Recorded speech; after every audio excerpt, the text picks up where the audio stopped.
আজকের ভিডিওতে আপনাদেরকে দেখাবো 100 টাকার মধ্যে আজকে পুরো গোপালগঞ্জ ঘুরবো এবং এই 100 টাকার ভিতরে থাকবে 3 বেলার খাবার, সকালের নাস্তা, দুপুরের খাবার এবং রাতের খাবার। সো ভিউয়ার্স, বুঝতে পারছেন এই 100 টাকার বিনিময়ে 3 বেলা খাবো এবং পুরো গোপালগঞ্জ শহর ঘুরে দেখবো ও আপনাদেরকে দেখাবো। চলেন একসঙ্গে দেখা যাক। সো গাইজ, এখন বাজে হচ্ছে সকাল 10টা। এই সকাল 10টা থেকে হচ্ছে আমার চ্যালেঞ্জ শুরু। এখন যাব আমি হচ্ছে একটা নাস্তার দোকানে গিয়ে আমি অল্প টাকার ভিতরে নাস্তা খাওয়ার চেষ্টা করব, কারণ অল্প টাকার ভিতরে নাস্তা না খেলে আমার দুপুরে খাবার খেতে কিন্তু সমস্যা হয়ে যাবে। কারণ 100 টাকার ভিতরে আজকে আমি পুরো গোপালগঞ্জ শহর ঘুরে দেখব এবং 3 বেলায় 100 টাকার ভিতরে খাবো। বুঝতে পারছেন কত বড় একটা চ্যালেঞ্জ, এবং সেই সঙ্গে পুরো গোপালগঞ্জ শহর আপনাদের কাছে ঘুরে দেখাবো। চলেন একসঙ্গে ঘুরে দেখা যাক। সো বন্ধুরা, এখন আমি আসি হচ্ছে একটা চায়ের দোকানে আমি বলেছিলাম যে নাস্তা করব। তা নাস্তার ভিতরে আমি আইটেম নিছি হচ্ছে 3টা। একটা হচ্ছে রুটি, একটা হচ্ছে কলা, আর হচ্ছে সবার প্রিয় রং চা। তো এটা হচ্ছে 5 টাকা দাম, কলা হচ্ছে 5 টাকা দাম, আর হচ্ছে রুটি হচ্ছে 15 টাকা দাম, মোট হচ্ছে 25 টাকা। তো আমার মনে হচ্ছে আমি একটু বেশি খরচ করে ফেললাম, কারণ 25 টাকা হইলে বাজেটটা একটু বেশি হয়ে যায়, কিন্তু পেট তো ভরা লাগবে। আপনাদেরকে তো একটা কলা খাওয়া আমি দেখাইতে পারতাম, তাই না? তো আমি আজকে চেষ্টা করবো যে 100 টাকায় পুরো দিনটা আমি ঘুরে দেখবো এবং পুরো 3 বেলা আমি খাবার খাবো। তো সঙ্গেই থাকুন, দেখা যাক, ইনশাল্লাহ দেখা যাক কতটুকু পারি। এরপরে দুপুরে হবে আসল খেলা, কারণ দুপুরে 50 টাকার ভিতরে আমার ভাত খেতে হবে। আসলে 50 টাকার ভিতরে এই গোপালগঞ্জ শহরের ভিতরে কি ভাত পাওয়া যায় কিনা এটা আমার জানা নেই। তো গরু খোঁজার মতো খুঁজবো কোন দোকানে অল্প মূল্যে খাওয়া যায়। ঠিক আছে, দামাদামি করবো অনেক। 50 টাকা খাবার 40 টাকাও বলতে পারি। শুকনো রুটির সাথে চা না খেলে গলা আটকে যাবে, কারণ আমি কিন্তু গাইস পানি কিনিনি, কারণ এই নাস্তার সঙ্গে আমার অবশ্যই পানি প্রয়োজন ছিল, কিন্তু পানি কিনতে গেলে আমার 15 টাকা খরচ হবে। কারণ 15 টাকা যদি আমি খরচ করি তাহলে রাতে আমার না খেয়ে থাকা লাগবে। পুরো যদি আমার খাওয়ার ভিডিও আপনাদেরকে দেখাইতে যায় তাহলে ভিডিও কিন্তু অনেক বড় হয়ে যাবে। তো খাওয়ার পরে আপনাদের সঙ্গে দেখা হচ্ছে নেক্সট টাইম। তো সেই পর্যন্ত সঙ্গে থাকুন। সো বন্ধুরা, সকালের কিন্তু আমার নাস্তা কমপ্লিট অলরেডি, আর এখন আমার কাছে টাকা আছে হচ্ছে 50 টাকা, এই 20 টাকা, 70 টাকা, আর হচ্ছে এই 5 টাকা, মোট 75 টাকা আছে এখন আমার কাছে। এই 75 টাকা দিয়ে আমার এখনও 2 বেলা খেতে হবে, দুপুরের খাবার, রাতের খাবার। তো বন্ধুরা, দুপুরের খাবার খাবো হচ্ছে 1:30 মিনিটে কিংবা 2টার দিকে। তো এই সময়টার ভিতরে আপনাদেরকে এই গোপালগঞ্জ শহরটা একটু ঘুরে দেখাই, কারণ গোপালগঞ্জ শহরে এই সময়টাতে তো এক জায়গায় বসে থাকতে বোরিং লাগবে। তাই আপনাদের মাঝে পুরো গোপালগঞ্জ শহরটা আমি ঘুরে দেখানোর চেষ্টা করবো। তো চলেন গোপালগঞ্জ শহর ঘুরে দেখা যাক, এবং 1টা কিংবা 1:30 মিনিটে কিংবা 2টার সময় দুপুরের খাবার খাবো এই 50 টাকার ভিতরে, আর বাকি থাকবে 25 টাকা। 25 টাকা দিয়ে আল্লাহ জানে রাতের বেলায় আমি কি খেতে পারি। আচ্ছা চলেন গোপালগঞ্জ শহর একসঙ্গে ঘুরে দেখা যাক। সো বন্ধুরা, এখন আমি আসি হচ্ছে গোপালগঞ্জের অন্যতম একটা স্থানে, সেটা হচ্ছে গোপালগঞ্জ মডেল মসজিদ। এত সুন্দর এই মসজিদটা, দেখতে অনেক সুন্দর লাগে। এই মসজিদের যে হাতের কাজগুলো আছে, যে ডিজাইনগুলো আছে, ডিজাইনগুলো অনেক সুন্দর, দেখলে শুধু দেখতে ইচ্ছা করে। আর এমন মসজিদ আমার ধারণা নেই, তবে এমন মসজিদ বাংলাদেশের ভিতরে 400টির মতো রয়েছে, এবং এই মসজিদটির লোকেশন হচ্ছে গোপালগঞ্জ মেইন শহর থেকে মাত্র 100 ফিট দূরে আসলে এই মসজিদটি আপনি দেখতে পাবেন। এই মসজিদটি খুবই সুন্দর, দেখলে আপনার ভালো লাগবে। গোপালগঞ্জ আসলে কিন্তু এই মসজিদটি দেখতে ভুলবেন না। মসজিদটির নাম হচ্ছে গোপালগঞ্জ মডেল মসজিদ। তো বন্ধুরা, এই মুহূর্তে আমি অবস্থান করছি গোপালগঞ্জ শেখ রাসেল শিশু পার্ক। গোপালগঞ্জ শেখ রাসেল শিশু পার্ক, এটা হচ্ছে গোপালগঞ্জের একদম মেইন পয়েন্টে। এটা কিন্তু ছোটোখাটো একটি পার্ক, দেখতে খুবই সুন্দর। এখানে কিন্তু আমি বারবার প্রবেশ করেছি বিধায় এখন আর প্রবেশ করলাম না। আর সবচেয়ে বড় বিষয় হচ্ছে এখানে কিন্তু প্রবেশ করতে গেলে 10 টাকা টিকিট ফি লাগে, কারণ আমার কাছে আছে হচ্ছে মাত্র 75 টাকা। এই 75 টাকার ভিতরে আমার সারাদিন চলতে হবে, সেহেতু আমি এখানে কিন্তু 10 টাকা দিয়ে প্রবেশ করব না, কারণ এখানে আমি অসংখ্যবার প্রবেশ করেছি। এবং সেই ধরনের ভিডিও যদি আপনি দেখতে চান তাহলে আই বাটনে ক্লিক করেন। আই বাটনে ক্লিক করলে কিন্তু গোপালগঞ্জ শেখ রাসেল শিশু পার্কের ভিডিওটি আপনি দেখতে পারবেন। তো চলেন গোপালগঞ্জ শেখ রাসেল শিশু পার্কের এক ঝলক একটু আপনাদেরকে বাইরে থেকে দেখিয়ে রাখি। বন্ধুরা, এই হচ্ছে গোপালগঞ্জ শেখ রাসেল শিশু পার্কের ভিতরের অংশ। যেহেতু আপনাদেরকে প্রবেশ করে আমি দেখাতে পারলাম না, সেহেতু বাইরে থেকে আপনাদেরকে একটু দেখানোর চেষ্টা করছি, কারণ এখানে ঢুকতে 10 টাকা প্রবেশ ফি লাগে। এখন আমি 10 টাকা দিয়ে এখানে প্রবেশ করতে চাচ্ছি না, কারণ এখানে আমি অনেকবার ঢুকেছি। তো এটা যদি আপনারা পুরো ভিডিও দেখতে চান তাহলে কিন্তু আই বাটনে ক্লিক করেন। আই বাটনে ক্লিক করলে কিন্তু ভিতরের সমস্ত কিছু দেখতে পাবেন। তো বন্ধুরা, এই মুহূর্তে আমি আসি হচ্ছে গোপালগঞ্জ মেইন শহরের চৌরঙ্গিতে। মূলত এখানে চৌরঙ্গি নামকরণ করা হয়েছে, কারণ এখানে 4টা রাস্তা আছে, 4টা রাস্তা 4 দিকে গিয়েছে, এবং 4টা রাস্তায় 4টা বিশেষত্ব আছে। একটা রাস্তাতে গিয়েছে সিনেমা হল, আরেকটা রাস্তাতে গিয়েছে জুয়েলারি মোবাইল শপ, আরেকটা রাস্তাতে গিয়েছে হচ্ছে আপনার কাপড়ের দোকান। তো মূলত আজকে শনিবার বিধায় আপনাদেরকে কাপড়ের দোকান, জুয়েলারি হল এগুলো দেখাতে পাচ্ছি না। তো আজকে শনিবার বিধায়, আজকে শনিবারে এগুলো বন্ধ থাকে, যার কারণে আপনাদেরকে সেই সমস্ত দোকানগুলো দেখাতে পাচ্ছি না। তবে এখানে কিন্তু কিছু হকার্স মার্কেট আছে, সেগুলো আপনাদেরকে দেখাবো। এই পাশে কিন্তু সিনেমা হল আছে, আপনাদেরকে সেই সিনেমা হলটি দেখানোর চেষ্টা করব। তো প্রথমে আমরা এখানে যে হকার্স মার্কেট আছে, হকার্স মার্কেটগুলো একটু ঘুরে দেখি। তো বন্ধুরা, এই হচ্ছে গোপালগঞ্জ চৌরঙ্গি। এখান থেকে কিন্তু 4টা রাস্তা গিয়েছে। এই হচ্ছে একটি রাস্তা, এই হচ্ছে আরেকটি রাস্তা, এই রাস্তা দিয়ে আগাইলে সিনেমা হল রয়েছে। আর এই হচ্ছে আরেকটি রাস্তা, এই রাস্তা দিয়ে আগাইলে হচ্ছে আপনার কাপড়ের দোকান রয়েছে সুন্দর। আর এই রাস্তা দিয়ে যদি আমরা আগাই, এই রাস্তা দিয়ে আগালে কিন্তু এদিকে মোবাইল শপ রয়েছে, আপনার জুয়েলারি দোকান রয়েছে এবং এই রাস্তাকে কেন্দ্র করে এখানে কিন্তু বিভিন্ন ধরনের ভ্রাম্যমাণ দোকান বসে। এই যে দেখতে পাচ্ছেন, এই যে প্যান্টের দোকান। আর এখানে দেখতে পাচ্ছেন যে এখানে কিন্তু ছোট ছোট করে দোকান বসেছে। এখানে কিন্তু আপনার বিভিন্ন ধরনের টি শার্ট, আপনার প্যান্ট রয়েছে, এগুলা বিক্রয় হচ্ছে। আর এদিকে দেখা যাচ্ছে ভ্যানে করে বিক্রয় হচ্ছে। মূলত ঢাকা শহরের মতো কিছুটা এখানে আবির্ভাব দেখা যায়। তো ভ্রাম্যমাণ দোকানগুলো কিন্তু মধ্যবিত্তদের জন্য খুবই ভালো, এরা কিন্তু এখানে শপিং করে স্বাচ্ছন্দ্য ফিল করে। তো এখন যেহেতু শীতের সময়, এখন কিন্তু এখানে শীতের প্রোডাক্টগুলো দেখা যাচ্ছে। আর আমরা যদি আরও সামনের দিকে আগাই, আরও সামনের দিকে আগাইলে একদম এই রাস্তা ধরে যদি আমরা সোজা যাই, সোজা গেলে এদিকে কিন্তু মোবাইলের দোকানগুলো রয়েছে। এই যে দেখতে পাচ্ছেন স্যামসাংয়ের দোকান রয়েছে, আপনার অপো, ভিভো এগুলো রয়েছে। আজকে যেহেতু শনিবার, এগুলো বন্ধ, যার কারণে আপনাদেরকে দেখাতে পাচ্ছি না। তোরা এই মুহূর্তে আমরা গোপালগঞ্জ চৌরঙ্গি থেকে এখন আমরা যাব সিনেমা হলের দিকে। চলেন আপনাদের কাছে সরাসরি সিনেমা হলের সামনে গিয়েই দেখা করি। এই মুহূর্তে আমি অবস্থান করছি গোপালগঞ্জ মেইন শহরের যে সিনেমা হলটি রয়েছে, সেই সিনেমা হলের একদম সামনে। তো বন্ধুরা দেখতে পাচ্ছেন সিনেমা হলটি কিন্তু খুবই ছোটোখাটো একটি সিনেমা হল। এখানে কিন্তু ঈদ এবং কুরবানির সময় ব্যাপক ভিড় থাকে, কিন্তু বছরের অন্য সময় খুব একটা ভিড় লক্ষ্য করা যায় না। তো বন্ধুরা, এই সিনেমার হলটির নাম হচ্ছে চিত্রাবাণী সিনেমা হল। এখানে কিন্তু প্রবেশ ফি হচ্ছে আপনার 50 টাকা থেকে শুরু করে 150 টাকা পর্যন্ত। সো বন্ধুরা, এই মুহূর্তে আমি অবস্থান করছি গোপালগঞ্জ বঙ্গবন্ধু কলেজ। এটা হচ্ছে সরকারি কলেজ। এখানে কিন্তু গোপালগঞ্জ যে বঙ্গবন্ধু কলেজটি রয়েছে, এটা হচ্ছে গোপালগঞ্জের যে মেইন শহর রয়েছে, মেইন শহর থেকে মাত্র 2 মিনিট হাঁটবেন। 2 মিনিট হাঁটলে কিন্তু এই বঙ্গবন্ধু কলেজটি আপনারা দেখতে পাবেন। আপনারা যারা গোপালগঞ্জ ঘুরতে আসবেন, তারা কিন্তু অবশ্যই এই বঙ্গবন্ধু কলেজটি একবার হলেও ভিজিট করে যাবেন। তোরা আপনাদেরকে এখন গোপালগঞ্জ যে কলেজটি রয়েছে, গোপালগঞ্জ যে বঙ্গবন্ধু কলেজ রয়েছে, বঙ্গবন্ধু কলেজের অল ওভার ফুটেজটা আপনাদের একটু দেখিয়ে রাখি। তো এইটা ওদিকে হচ্ছে গেট ছিল, গেটটি এখন মেরামতের কাজ চলছে। আর এদিক দিয়ে হচ্ছে আপনার ভবনগুলো রয়েছে। এখানে কিন্তু অনার্সের খুব ভালো সুব্যবস্থা রয়েছে। অনার্সে পড়ার জন্য অনার্স পড়ুয়া যারা আছেন, তারা কিন্তু এখানে অ্যাপ্লাই করতে পারেন এবং এখানে কিন্তু খুবই কম খরচে এখানে কিন্তু পড়াশোনার মান ভালো। তো আপনারা গোপালগঞ্জ কলেজের অল ওভার ভিউটা একটু দেখেন। এটা হচ্ছে বিশাল বড় মাঠ। তো আজকে শনিবার বিধায় এখানে কিন্তু আজকে স্টুডেন্টের সংখ্যা খুবই কম। বন্ধুরা, এই মুহূর্তে আমি আছি হচ্ছে গোপালগঞ্জের কিছু ফুলের দোকানে। এই ফুলের দোকানগুলো মূলত আগে ছিল হচ্ছে আপনার বঙ্গবন্ধু যে কলেজ ছিল, বঙ্গবন্ধু কলেজের সামনে, কিন্তু ওইখান থেকে এখানে ট্রান্সফার হয়ে আসছে। তো এখানে আসলে কিন্তু ফুলের ঘেরা একদম মাতাল হয়ে যাওয়ার মতো অবস্থা। এখানে কিন্তু অনেক ধরনের ফুল আছে। এখানে রজনীগন্ধা আছে, আপনার গাঁদা ফুল আছে, গোলাপ ফুল আছে, আরও নাম না জানা অনেক ধরনের ফুল আছে। সেগুলো আপনাদেরকে একটু একটু করে দেখাবো। আর গোপালগঞ্জ শহরের ভিতরে এটা কিন্তু এখানেই শুধু ফুলের দোকান, আর কোথাও কিন্তু আমি ফুলের দোকান পাইনি। তো আমরা জিজ্ঞেস করবো এখানে ফুলের দাম কেমন এবং এখান থেকে কি ফুলগুলো সংগ্রহ করা যায় এবং এখান থেকে ফুলগুলো কোথা থেকে আসে, কোথায় উৎস। তো চলেন আমরা ফুলের দোকানসমূহ একবার ভিজিট করে দেখি। তো এখানে কিন্তু আমরা ফুলের দোকান দেখতে পাচ্ছি। এই হচ্ছে সেই সমস্ত ফুলের দোকান। এখানে দেখতে পাচ্ছেন কত সুন্দর সুন্দর ফুল রয়েছে। এখানে কিন্তু যে গোপালগঞ্জ শহর রয়েছে, গোপালগঞ্জ শহরে কিন্তু এখানেই শুধু ফুলের দোকান, আর কোথাও দেখিনি। তো এখানে বেশ কিছু ফুলের দোকান রয়েছে। সমস্ত ফুলের দোকানগুলো আপনাদেরকে একটু একটু করে ঘুরে দেখাবো। এখানে রজনীগন্ধা স্টিক রয়েছে, এটা আমার নাম জানা নেই। আর এখানে কিন্তু খুব সুন্দর সুন্দর ফুল রয়েছে। এখানে গোলাপ ফুল রয়েছে, আপনার গোলাপি কালার, আপনার রেড কালার। আর এখানে রয়েছে হচ্ছে গাঁদা ফুল, এগুলো হচ্ছে বিয়ের যে কাজে লাগে। আর এগুলো হচ্ছে এদিকে ফুল রয়েছে। সো বন্ধুরা, আমরা আরও সামনে গেলে আরও অনেক সুন্দর সুন্দর ফুল দেখতে পাচ্ছি। তো ভাই, এখানে গোলাপ ফুলের দাম কত করে ভাই? কত করে বিক্রি করেন?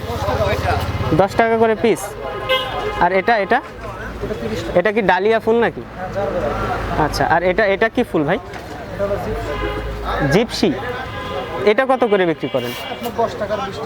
আচ্ছা, 10 টাকা 20 টাকা। আর এটা যে আপনি একটা তোড়া বানাচ্ছেন, এটা কয় টাকা করে? 100 টাকা। সো বন্ধুরা, এখানে কিন্তু প্রতি পিস 10 টাকা করে, আর ওটা হচ্ছে 100 টাকা। কতদিন নিলেন? 160 টাকা প্রতি পিস। কি 10 টাকা করে কিনলেন? না, এটা করে দিছে 160 টাকা। 160 টাকা করে দিছে। আর এই গোলাপগুলো কত করে বিক্রি করেন ভাইয়া? এই যে এগুলা লালটা হচ্ছে 10 টাকা পিস। লালটা 10 টাকা পিস। আর হলুদটা? হলুদটা হচ্ছে 30 টাকা পার পিস। 30 টাকা হলুদটা পার পিস। কালারগুলো একটু দাম বেশি থাকে সবসময়, এটা হচ্ছে চায়না প্রোডাক্ট। আচ্ছা। আর এদিকে রজনীগন্ধা যে স্টিকগুলো রয়েছে, এগুলা? রজনীগন্ধা হচ্ছে 10 টাকা পিস, আর গ্যালারিয়া হচ্ছে 30 টাকা। রজনীগন্ধা 10 টাকা করে। সো বন্ধুরা, আপনাদেরকে আমি সাভারের একটা গোলাপ গ্রামের ভিডিও দেখিয়েছিলাম। সেখান থেকে কিন্তু এখানে অনেক প্রাইস। ওইখানে আপনাদেরকে আমি গোলাপ ফুল দেখিয়েছিলাম মাত্র 2 টাকা করে। আর এখানে দেখা যাক, এগুলো তো গাঁদা ফুল নাকি ভাই? এগুলো হচ্ছে আপনার যে বিয়ে বাড়িতে বাসর সাজাতে এগুলো লাগে। হ্যাঁ, বাসর সাজাতে লাগে, বিভিন্ন কাজে লাগে। এটা হচ্ছে একটা গাউন আছে। ঠিক আছে ভাই, বাসর সাজাইতে নিয়ে যাব। আচ্ছা ভাই, আপনার বাসর সাজাইলে বলেন, আমি আছি তো। তো গোপালগঞ্জ শহরের এইখানেই শুধু গোলাপের দোকান আছে, আমি কিন্তু আর কোথাও দেখিনি।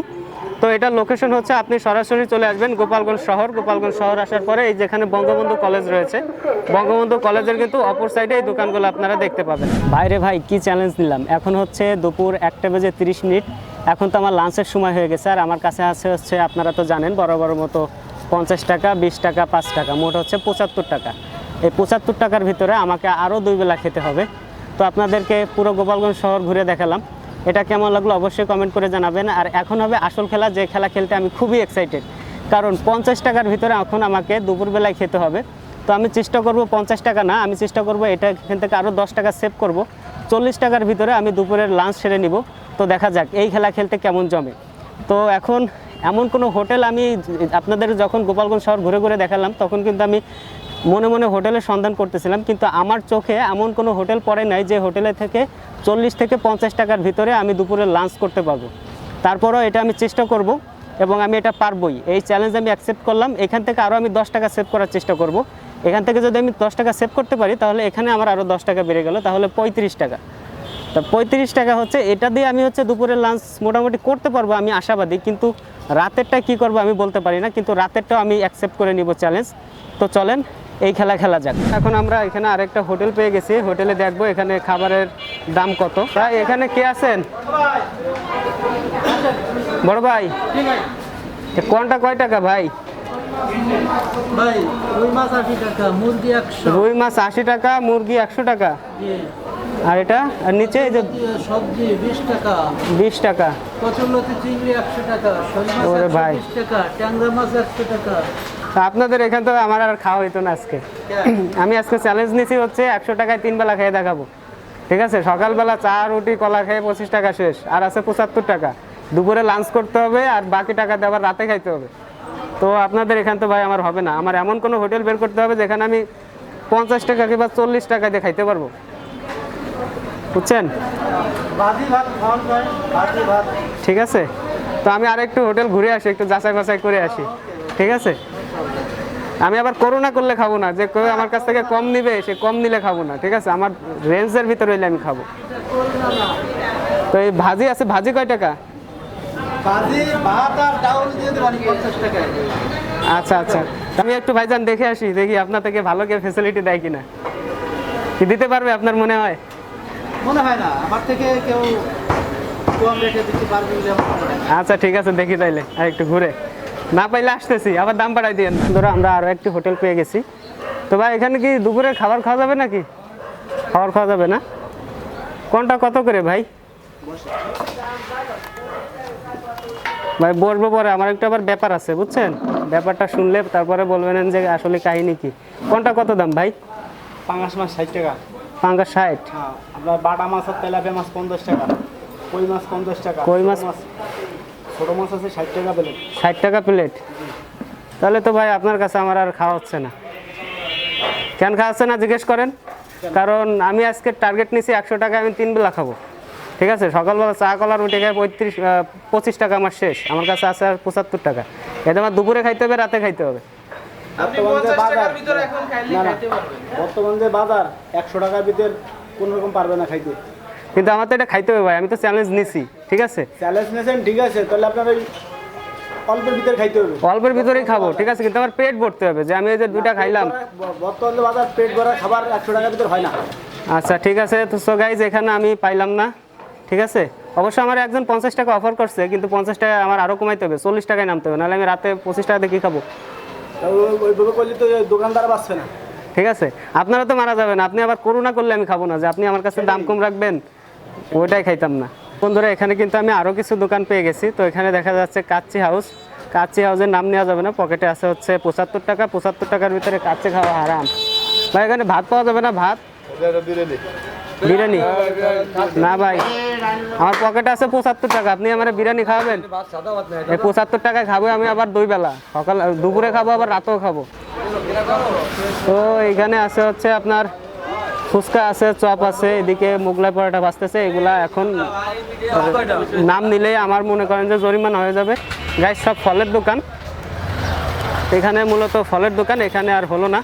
তো আমি আরেকটা দোকান দেখবো, আরেকটা দোকান দেখে যে দোকানে 50 টাকা বলছিল ওই দোকানে যাওয়ার চেষ্টা করবো। এখানে কিন্তু আমি আরও কিছু দোকান পেয়ে গেছি, সবগুলো হচ্ছিল বিরিয়ানি হাউস। ভাই বিরিয়ানি বেচেন আপনারা, সাদা ভাত বেচেন না?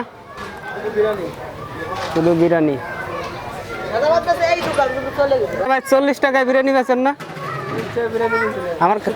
আমার কাছে আছে 75 টাকায়, দুপুরে খাইতে হবে, রাতে খাইতে হবে, বুঝছেন? হ্যাঁ ডিম পোলাও 50 টাকা।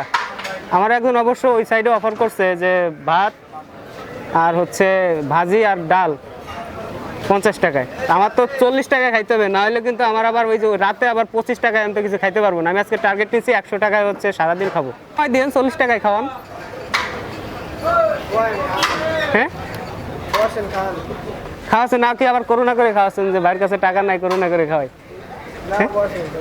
আচ্ছা সো গাইস ফাইনালি কিন্তু আমি দুপুরের খাবার 40 টাকায় ম্যানেজ করে ফেলছি ভাই। ঠিক আছে ভাই, দেন তাহলে ভাই। গাইস দেখতে পাচ্ছেন দুপুরবেলায় কিন্তু আমি ভাবছিলাম যে আমার কপালে সাদা ভাতও জুটবে না, কিন্তু এখানে দেখতে পাচ্ছেন যে আমি ডিম পোলাও পেয়ে গেছি। ঠিক আছে, তো এটা কিন্তু আমি 40 টাকায় খাচ্ছি। 40 টাকা, আপনারা আবার ভাববেন না যে 100-150 টাকা দিয়ে কিনে ফেলছি। আমি সিরিয়াসলি 40 টাকা দিয়ে নিছি। তো এটা হচ্ছে 50 টাকা আমাকে বলছিল, তো আমি বললাম যে আমি যদি 50 টাকা দিয়ে খেয়ে ফেলি তাহলে আমি রাতের বেলা আমার খাওয়ার কিছু নাই। তো আমি বললাম যে ভাই আমাকে একটু কমাই দিয়েন, 40 টাকার দেন। তো এখানে আমি যতটা খাবার দিছে এখানে আমার মনে হচ্ছে আমাকে খাবার বেশি দিছে। ঠিক আছে, কারণ আসলে আমাদের বাংলাদেশের মানুষের একটু আন্তরিকতা আছে এবং ভিতরে অনেক আবেগ মায়া কাজ করে, যার কারণে কিন্তু এটা করছে। ঠিক আছে, তো বিসমিল্লাহ করে শুরু করি। তো আসলে রিজিক যদি থাকে, ঠিক আছে, রিজিক যদি কারো থাকে তার এভাবেই থাকে। তো আমার মনে হয় আমি আজকে চ্যালেঞ্জটা অ্যাকসেপ্ট করতে পারবো, কিন্তু এই ফ্যাসিলিটিটা না পেলে আমি মনে হয় এটা অ্যাকসেপ্ট করতে পারতাম না। তো এটা আপনাদেরকে খেয়ে দেখাই, পুরো তো খাওয়া কভার করলে অনেক ভিডিও বড় হয়ে যাবে। তো বিসমিল্লাহ করে শুরু করি। বিসমিল্লাহ। সিরিয়াসলি ভাই অনেক মজা। তো এটা খাওয়ার শেষে আপনাদের সঙ্গে আবার দেখা হচ্ছে। ভাইয়া অসংখ্য ধন্যবাদ। এখন তো মানুষ তো বিশ্বাস করতে চাইবে না আপনি যে আমার ডিম পোলাও 40 টাকায় খাওয়াইছেন। গাইজ এই যে দেখেন আপনাদের সামনে টাকা দিলাম, এই যে 50 টাকা দিলাম। আমি তো ভাবছিলাম 50 টাকা আবার খাওয়া লাগবে। এই যে দেখেন 10 টাকা 10 টাকা। ধন্যবাদ ভাই। তো বন্ধুরা দোকানের নামটা আপনাদের একটু দেখা দেই, ঢাকা হাজি বিরিয়ানি। ঢাকা হাজি বিরিয়ানি। এখানে আপনারা যদি গোপালগঞ্জ কেউ আসেন তাহলে কিন্তু আমার ভিডিও দেখে যদি কেউ গোপালগঞ্জ আসেন তাহলে কিন্তু মাস্ট বি এই রেস্টুরেন্টে আসবেন এবং ভাইকে বলবেন যে ভাই ভিডিও দেখলাম। বন্ধুরা সকালবেলা আমার 25 টাকা খরচ গেছে, আর দুপুরবেলা আমার মাত্র 40 টাকা খরচ গেছে। আর এখন আমার কাছে আছে হচ্ছে 20 টাকা, 10 টাকা আর হচ্ছে 5 টাকা। মোট এখন আছে আমার কাছে 35 টাকা। এই 35 টাকা দিয়ে আমার রাতে স্টে করতে হবে, মানে এই 35 টাকা দিয়ে আমার রাতে খেতে হবে। সো এখানে যদি আর 5 টাকা থাকতো আমার কাছে, আর 5 টাকা, জাস্ট 5 টাকা, তাহলে 5 টাকা থাকলে আমি কিন্তু আবার সেই দৌড় মারে সেই বিরিয়ানি হাউসে চলে যেতাম, ওইখানে গিয়ে আবার বিরিয়ানি খাইতাম। তো অনেকে ভাবতে পারেন যে আসলে ভাই বিরিয়ানি খেয়ে ফেললেন দুপুরবেলায় 40 টাকা দিয়ে। আসলে জাস্ট বিরিয়ানিটার দাম 50 টাকা ছিল, তাকে আমি 40 টাকায় রিকোয়েস্ট করছি যে ভাই আমাকে 40 টাকায় যতটুকু হয় ততটুকুই দেন। কিন্তু ভাই আমাকে 50 টাকার যে প্যাকেজে যতটুকু থাকে ঠিক ততটুকুই দিয়েছে। তা আমি তাকে বললাম যে ভাই আমাকে আপনি বেশি দিলেন কেন? আর সে ভিডিও করতেছে এটা দেখে একটু বেশি দিচ্ছে, কিন্তু ন্যাচারালি আপনারা ওই দোকানে গেলে 50 টাকা দিয়ে খেতে পারবেন, ব্যবহার খুব ভালো। তো বন্ধুরা এখন আমি সারাদিন হাঁটাহাঁটি করলাম, ক্লান্ত অনেক, আপনাদেরকে পুরো গোপালগঞ্জ শহর ঘুরে দেখালাম। ঠিক আছে, শহরে যেখানে যা আছে মূলত সব কিছু ঘুরে দেখালাম। আর আজকে শনিবার বিধায় আপনাদেরকে চৌরঙ্গির যে সমস্ত বিষয় আছে ওগুলো আপনাদেরকে আমি দেখাইতে পারি নাই। তো নেক্সট কোনো একদিন আপনাদেরকে সেই সমস্ত বিষয়ও দেখাবো। তো এখন মূলত আমার কাছে যে 35 টাকা আছে, এই 35 টাকা দিয়ে আমি রাতের খাবার খাবো। হ্যাঁ, তো এই 35 টাকা দিয়ে আমার রাতে আমার মনে হয় ভাত, মাংস, ডাল এগুলা কিচ্ছু পাওয়া যাবে না, কিন্তু আমি যদি ফাস্টফুড আইটেম খেতে পারি তাহলে হয়তো বা এই 35 টাকা দিয়ে আমি ফাস্টফুড আইটেম খেতে পারি। তো এখন তো অনেক সময় আছে, এখন রাত হইতে অনেক সময় আছে। তো আপনাদেরকে পুরো গোপালগঞ্জ শহর আমি ঘুরে দেখাই দিলাম, এবং দুপুরে আমি আপনাদেরকে 40 টাকায় খেয়ে দেখাইলাম, এবং সকালবেলায় আমি 25 টাকায় খেয়ে দেখাইলাম। তো 100 টাকায় খুব কষ্টে একজন মানুষ খেতে পারে, খুব কষ্টে। হ্যাঁ, তো দেখা যাক আরও 35 টাকা আছে, বেশি কথা বলা হয়ে যাচ্ছে, আরও 35 টাকা আছে। এই 35 টাকা দিয়ে দেখা যাক আমি ভাত পাই না, রুটি পাই না, ডাল পাই নাকি কি পাই। ঠিক আছে, তো আমি এখানে সব কিছু ঘুরে দেখলাম, মনে হয় না ভাত খেতে পারবো। ঠিক আছে, এই 35 টাকা দিয়ে আমার ফাস্টফুড জাতীয় আইটেম কিছু খেতে হবে, তাই এমন কিছু খেতে হবে যাতে আমি রাতে স্টে করতে পারি। তো আপাতত এতটুকু দেখেন, আমরা রাতের শুটে যাব, যখন আপনাদের রাতের ভিডিও দেখাবো তখন বুঝতে পারবেন। হ্যাঁ, দেখা হচ্ছে এই 35 টাকার কেরামতিতে। কোথাও যাবে না, পুরো ভিডিও জুড়ে থাকতে হবে। আজকে চ্যালেঞ্জ অ্যাকসেপ্ট করে নিচ্ছি। আর আপনারা আমাকে কে কোন চ্যালেঞ্জ দিতে চান অবশ্যই কমেন্টে লিখবেন, আমি সেই চ্যালেঞ্জ অ্যাকসেপ্ট করে নিব। সো বন্ধুরা, আমি কিন্তু আমার রাতের খাবার কিনে নিয়ে এসেছি। এই দেখেন, গেস্ট করেন তো কী হতে পারে এটার ভিতরে। যারা গেস্ট করতে পারছেন তারা কমেন্টসে জানান। আর আমি এখানে দেখাই দিচ্ছি এখানে কী কিনা হয়েছে। আমার কাছে যে 35 টাকা ছিল, সে 35 টাকা দিয়ে রাতের খাবার কিনছি। আর এখন হচ্ছে বিকাল বাজে 5টা, কারণ 35 টাকার ভিতরে আমি কোনো ভাত, মাংস, ডাল কোনো কিছুই পাই নাই। এটা হচ্ছে, যদি এটা আশা করা যায় সেটাই হচ্ছে বোকামি। তো এখানে আমি আপনাদেরকে দেখাই আমি এখানে কি কি পেলাম। তো প্রথমত একটা লেক্সাস বিস্কিট নিয়েছি, এটা নিচ্ছে 5 টাকা। আর এই যে দেখতে পাচ্ছেন সালাদ, শসা সালাদ। আর এখানে আছে হচ্ছে একটা সিঙ্গাড়া। আর আপনাদেরকে দেখাই পুরো, এই যে দেখেন, এই হচ্ছে আমার রাতের খাবার। ঠিক আছে, এই হচ্ছে রাতের খাবার। তো একটা বিষয় ভাবেন যে একটা মানুষ 100 টাকায় সারাদিন স্টে করতে পারে না, কারণ এই ফাস্টফুড খেয়ে কি রাতে থাকা যাবে? কখনোই থাকা যাবে না। ঠিক আছে, তো আমি এটা বুঝতে পেরে আমি আগে থেকে কিনে নিয়েছি, কারণ সন্ধ্যা হলে শ্যুট করতে সমস্যা হবে, ভালো আসবে না। তো আমি চিন্তা করলাম যে এখন তো বিকাল 5টা বাজে, তো আমি তো দুপুরে ভরপুর খেলাম, আল্লাহর রহমতে আল্লাহ আমার রিজিকে ভালো কিছু রেখেছিল। তো এটা আমি একটা পথ শিশুকে দিয়ে দিব। ঠিক আছে, গোপালগঞ্জ শহরে অনেক পথ শিশু আছে, তাদের যে কোনো একজনকে দিয়ে দিব।